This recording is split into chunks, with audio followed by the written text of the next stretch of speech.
হে মানুষ, তুমি কি জানো কি তোমার পরিচয়? বিখ্যাত একটি উক্তি প্রচলিত আছে, যে ব্যক্তি নিজেকে চিনতে পারে সে তার রবকেও চিনতে পারে। এটি একটি চমৎকার কথা যে যদি তুমি নিজেকে চিনতে পারো, নিজের অবস্থান নির্ণয় করতে পারো, তবে তুমি মহান রব, যিনি সর্বময় ক্ষমতার অধিকারী, সেই রব এবং তার মর্যাদা সম্পর্কেও জানতে পারবে। তাহলে প্রশ্ন করি, কে আমরা? আমি বা কে? আমরা তো প্রকৃতপক্ষে সৃষ্টি, এক সমবেত সৃষ্টির অংশ মাত্র। আর আমাদের স্রষ্টা হলেন এক আল্লাহ রাব্বুল আলামিন।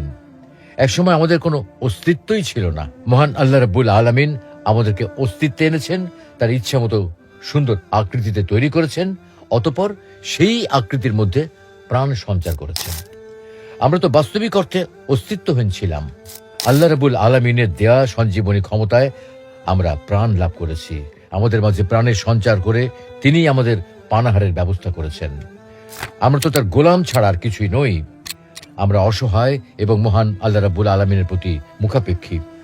প্রিয় ভাই ও বোনেরা, আপনারা নিজের সম্পর্কে একটু ভেবে দেখুন তো। আমাদের দেহে যে ডিএনএ আছে তার মোট দৈর্ঘ্য 6.20 বিলিয়ন কিলোমিটারের সমান। পৃথিবী থেকে সূর্য পর্যন্ত 50 বারেরও বেশি আসা যাওয়া করলে যে দূরত্ব অতিক্রান্ত হবে তার সমান।